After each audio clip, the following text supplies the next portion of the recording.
নমস্কার বন্ধুরা, আজকে সন্ধ্যাবেলায় তোমাদের জন্য ছোট্ট একটা মিনি ব্লগ নিয়ে চলে এসেছি। তো দেখতে পাচ্ছ এখানে আমি কী নিয়ে নিয়েছি। এক প্যাকেট সুজি, পেঁয়াজ, দুটো কাঁচা লঙ্কা, আর নিয়েছি জোয়ান, আর নিয়েছি গোটা জিরে আর ধনেপাতা।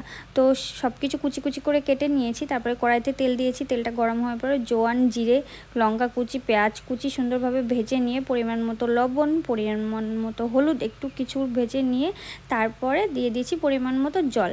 তো সন্ধ্যাবেলায় এই খাবারটা তোমরা অবশ্যই বানিয়ে খাবে, খুবই সুন্দর আর টিফিনের জন্য তো খুবই ভালো।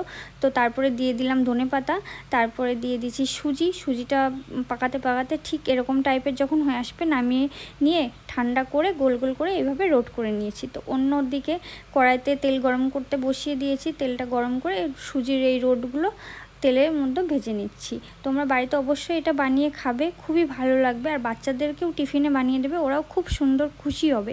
তো আমার চ্যানেলটিকে এখনও যারা সাবস্ক্রাইব করেনি তাড়াতাড়ি করে সাবস্ক্রাইব করে নাও। তো এইদিকে দেখো মাকেও দিয়ে দিচ্ছি, সস দিয়ে পরিবেশন করেছি।